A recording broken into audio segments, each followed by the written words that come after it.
জ্যোতিষশাস্ত্র যারা বিশ্বাস করি তাদের মনে এক একটি প্রশ্ন অনেক সময় উদয় হয়, বিশেষত কাদের সঙ্গে বন্ধুত্ব করা উচিত, কারা কোন রাশির জন্য শত্রু, কিংবা বিবাহের মতন গুরুত্বপূর্ণ ডিসিশন নেওয়ার আগে কোন রাশির জাতক জাতিকাদের সঙ্গে বিবাহ বন্ধনে আবদ্ধ হওয়া উচিত। এই সমস্ত প্রশ্ন থেকেই যায়। তাই আজ এই ভিডিওতে আপনাদের সঙ্গে আলোচনা করব মেষ রাশির জাতক জাতিকাদের জন্য কোন কোন রাশির জাতক জাতিকা বন্ধু হতে পারে, কোন কোন জাতক জাতিকা শত্রু হতে পারে এবং কোন কোন জাতক জাতিকাদের সঙ্গে বিবাহ বন্ধনে আবদ্ধ হলে শুভ হবে, কিংবা কোন কোন নক্ষত্রের জাতক জাতিকারা মেষ রাশির জন্য অত্যন্ত শুভ। তবে বিবাহের মতন গুরুত্বপূর্ণ ডিসিশন নেওয়ার আগে অবশ্যই জন্মকুণ্ডলী অ্যানালিসিস করে বা বিচার করে তবেই সিদ্ধান্ত নেবেন। নমস্কার বন্ধুরা, আমি ডক্টর সুব্রত আচার্য আর আপনারা দেখছেন আপনাদেরই প্রিয় channel Shri Subrata astrological consultancy. চ্যানেলে যারা নতুন তারা অবশ্যই চ্যানেলটি সাবস্ক্রাইব করে দেবেন, পাশে থাকা বেল বটনটি প্রেস করবেন,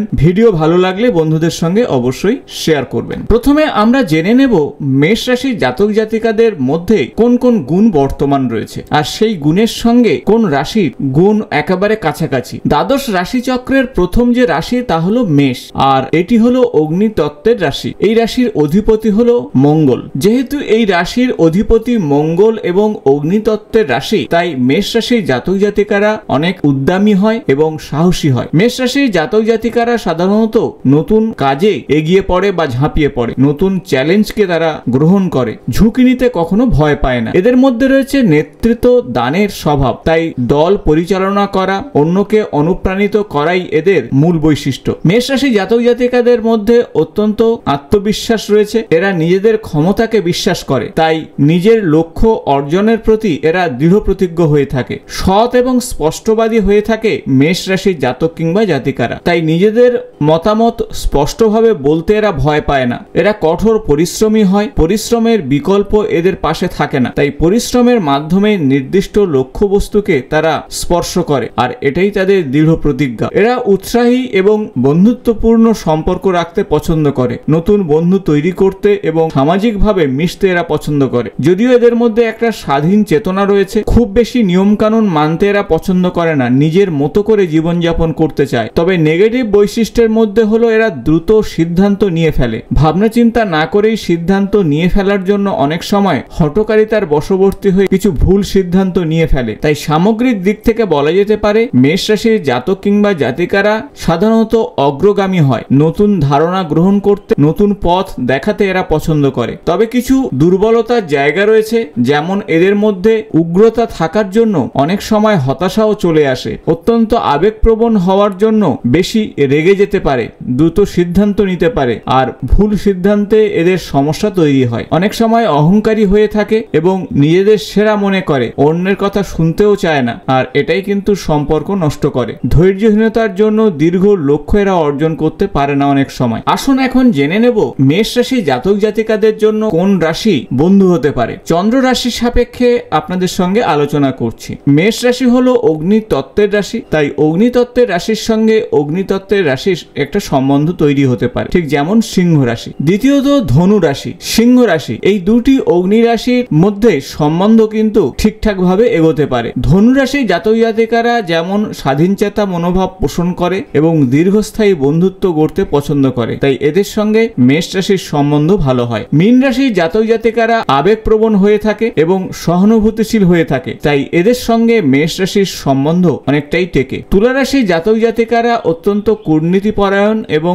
দক্ষতার দিক থেকে এরা অনেক এগিয়ে, তাই এরা স্থিতিশীলতা বজায় রাখে জীবনের বিভিন্ন ক্ষেত্রে, আর এদের সঙ্গে মেষ রাশির সম্বন্ধ ভালো হয়। অন্যদিকে বৃষ রাশির সঙ্গে মেষ রাশির সম্পর্ক বেশি দূর এগোয় না, মনোমালিন্য হয়। কর্কট রাশি হলো জলরাশি, আবেগপ্রবণ, তাই মেষ রাশির সঙ্গে এদের সম্পর্ক বেশি দূর এগোয় না। ঠিক একইভাবে মকর রাশির সঙ্গে মেষ রাশির সম্পর্ক দীর্ঘস্থায়ী হয় না। আপনারা সবাই জানেন যে মেষ রাশিতে গুরুত্বপূর্ণ 3টি নক্ষত্র রয়েছে, 1 ডিগ্রি থেকে 13 ডিগ্রি 13:20 পর্যন্ত রয়েছে অশ্বিনী নক্ষত্র। এই নক্ষত্রে জন্মগ্রহণকারী ব্যক্তিরা বা জাতক জাতিকারা আকর্ষণীয়, বুদ্ধিমান এবং সৃজনশীল হয়। এদের দাম্পত্য জীবন সুখী এবং সমৃদ্ধ হয়। অন্যদিকে ভরণী নক্ষত্র রয়েছে 13:21 থেকে 26:40 পর্যন্ত মেষ রাশিতে। এই নক্ষত্রে জন্মগ্রহণকারী জাতক জাতিকারা ব্যক্তিত্বশীল, কর্মঠ এবং পরিশ্রমী হয়ে থাকে এবং দাম্পত্য জীবনে এরা স্থিতিশীল এবং সুখের হয়। অন্যদিকে কৃত্তিকা নক্ষত্র 26:41 থেকে 30 পর্যন্ত মেষ রাশিতে অবস্থান করে। তাই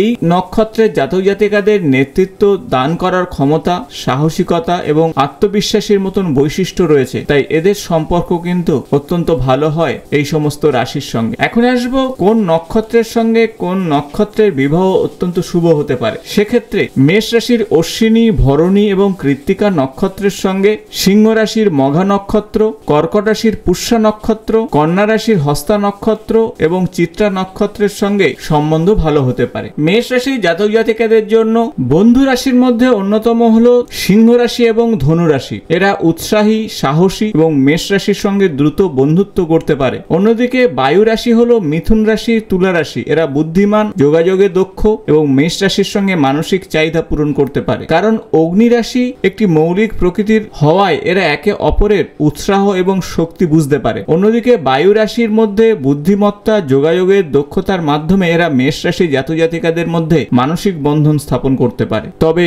শত্রু রাশি হিসাবে বলা যেতে পারে যে জলরাশি যেমন কর্কট এবং মীন এরা অত্যন্ত সংবেদনশীল এবং আবেগপ্রবণ। তাই এরা মেষ রাশির জাতক জাতিকাদের মধ্যে বন্ধুত্বপূর্ণ সম্পর্ক তৈরি করতে পারে না। এবং পৃথ্বী রাশির ক্ষেত্রে মূলত বৃষ রাশি এবং মকর রাশির জাতক জাতিকারা মেষ রাশির সঙ্গে কোনোভাবেই সম্পর্ক বা বন্ধুত্ব স্থাপন করতে পারে না। কারণ এদের সংবেদনশীল মানসিকতার সঙ্গে, কথাবার্তার সঙ্গে বা আচরণের সঙ্গে কোনোভাবেই অ্যাডজাস্ট হয় না। অন্যদিকে পৃথ্বী রাশির সঙ্গে মেষ রাশি যেমন দ্রুত সিদ্ধান্ত গ্রহণ করতে পারে, কিন্তু পৃথ্বী রাশির জাতক জাতিকারা দ্রুত সিদ্ধান্ত গ্রহণ করতে একেবারেই পছন্দ করে না। তাই এই মানসিক দূরত্বের জন্য পৃথ্বী রাশির সঙ্গে বন্ধুত্বপূর্ণ সম্পর্ক খুব একটা ভালো হয় না। তবে এ সব কিছুই নির্ভর করবে দুটি জাতক বা জাতিকার জন্মকুণ্ডলীর উপরে। কারণ অন্যান্য গ্রহগত অবস্থান, নাক্ষত্রিক অবস্থান বিশ্লেষণ করে তবেই এই বিবাহের মতন গুরুত্বপূর্ণ সিদ্ধান্ত নেওয়া উচিত। আশা করব ভিডিওটি ইনফরমেটিভ হয়েছে। ভালো লাগলে বন্ধুদের সঙ্গে শেয়ার করবেন। নতুন কোনো জ্যোতিষ সংক্রান্ত ভিডিওতে আপনাদের সঙ্গে দেখা হবে। আজ এই পর্যন্ত। নমস্কার।